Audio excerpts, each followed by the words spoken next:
안녕하세요. DJ 현미입니다. 오늘의 사연 시작해보겠습니다. 저는 혼자 사업을 하며 사는 40대 화가예요. 화가라고는 했지만 사실 작품이 유명하거나 전문적으로 작품을 파는 수준은 아니에요. 사업이 바쁘기도 하지만 아직 아이들이 초등학생이라 작업을 할 짬을 낼 시간이 많이 없기도 해요. 하지만 틈틈이 짬을 내어 가끔 작업을 할 때 사연 방송을 많이 듣고 있고요. 다른 사람들의 사연을 듣다 보면 잡생각도 없어지고 뭐랄까 위로를 받기도 하는 것 같거든요. 사실 저는 작년에 모든 것을 포기하고 싶을 정도로 충격적인 일을 겪었어요. 오직 아이들이 있었기 때문에 저는 이를 악물고 모든 것을 버텼다고 할 수 있을 정도죠. 이 상처가 아물지는 않겠지만 그래도 이 이야기를 용기 내어 꺼내보려고 해요. 혹시라도 제 이야기를 듣고 다른 사람들도 저처럼 위로를 받기를 바라면서 말이에요. 제 부모님은 사업을 하셨어요. 어느 정도 규모가 있는 페인트 회사를 운영하고 계셨죠. 자체 영업점은 물론 제조 공장도 같이 운영을 하고 있는 중이시고요. 이 회사는 처음 저희 엄마의 부모님이 운영을 하시던 것이라고 하시더라고요. 저희 외할아버지와 외할머니 두 분이 오래전 전쟁이 끝나고 작은 공터에 자리를 잡고 원료를 직접 섞어서 주변에 파시는 게 시작이었다고요. 저는 복구와 건설 붐이 일어나면서 페인트 사업은 점점 커졌고 저희 엄마가 태어나 자랄 때는 꽤 규모가 있는 공장이었다고 해요. 그래서 저희 엄마는 그 시절에도 부족한 거 하나 없이 유복한 환경에서 잘 자란 부잣집 딸이었죠. 외할아버지와 외할머니에게는 자식이 저희 엄마 딱 한 명이었기 때문에 엄마가 회사를 물려받아야 했지만 엄마는 싫었다고 하시더라고요. 지금이야 많이 나아졌지만 당시에는 설비도 좋지 않아 페인트 공장이라고 하면 지저분하고 역한 화학 제품 냄새가 많이 나고 판매자도 거의 공사를 하거나 건설을 하는 분들을 상대해야 하는 일이었잖아요.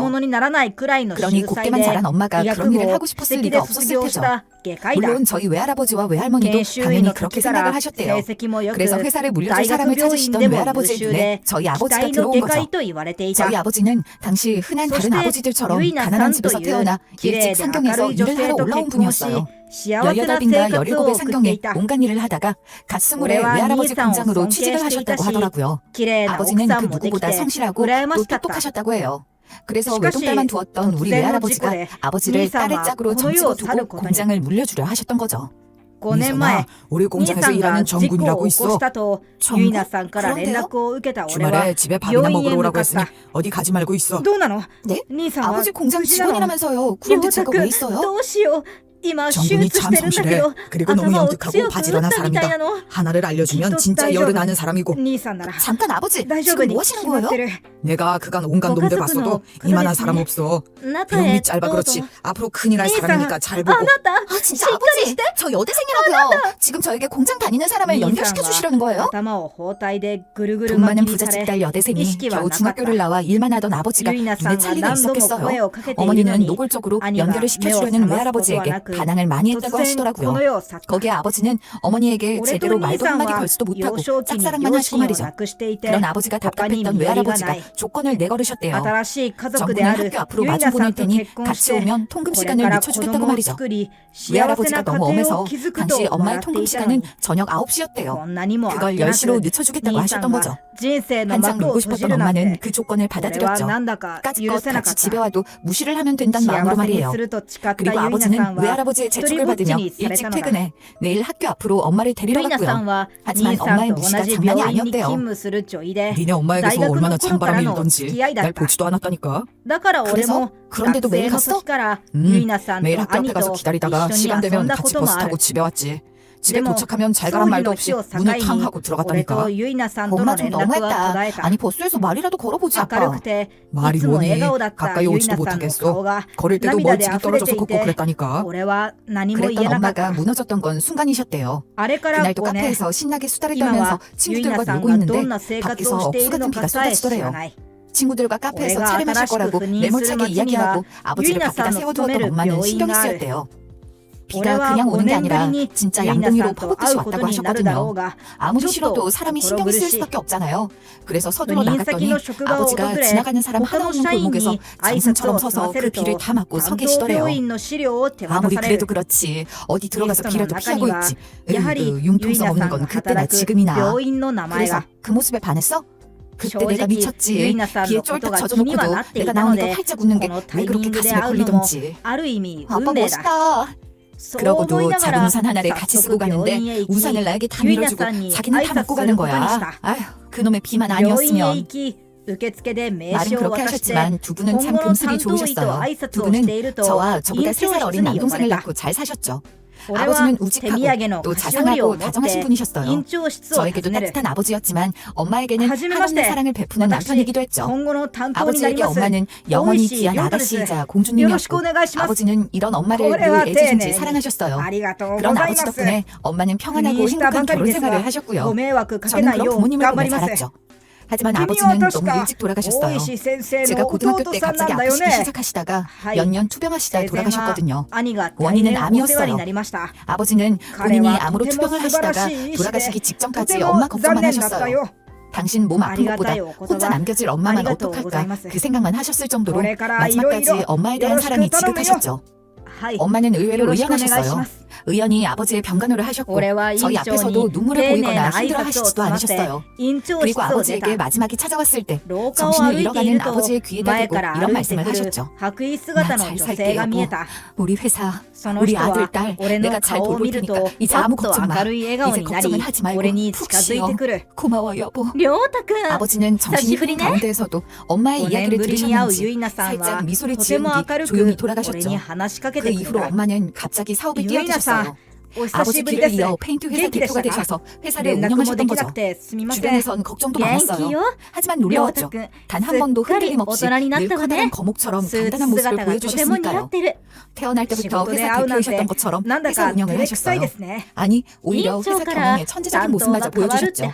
원래 작은 페인트 하청 공장에 불과했던 저희 회사는 저희 아버지 때에서 번듯한 생산 공장을 갖춘 페인트 회사로 거듭났고 엄마 때에서는 더 큰 규모의 성장을 이뤄냈어요. 어머니는 늘 담담하게 그 일을 해내셨고요. 하지만 저도 그렇고 남동생도 그렇고 회사를 물려받을 생각은 없었어요.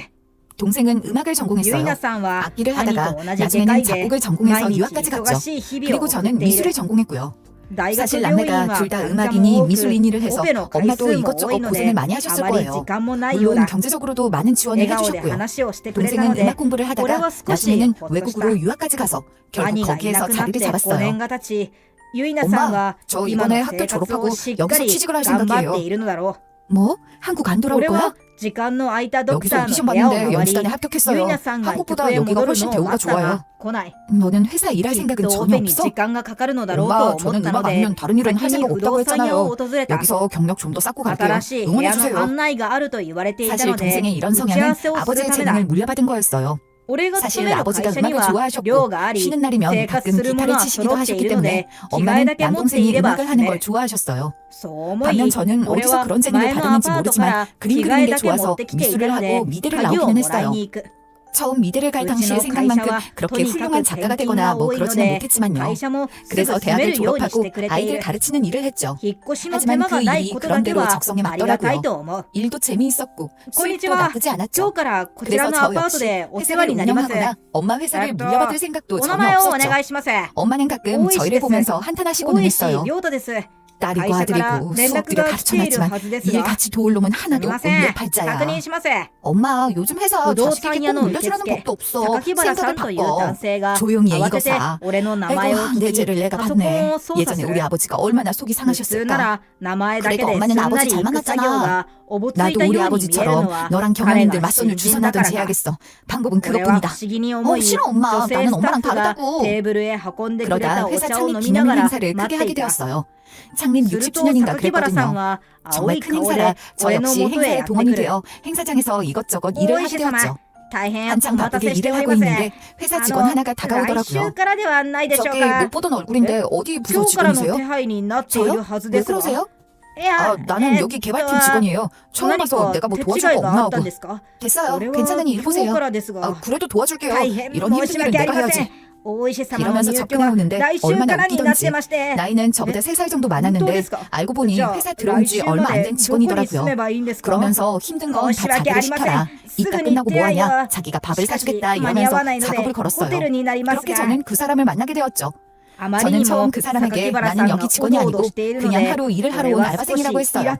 그래도 그 사람은 괜찮다며 밥을 먹자고 맛있는 거 사준다 그러기에 저는 만났어요.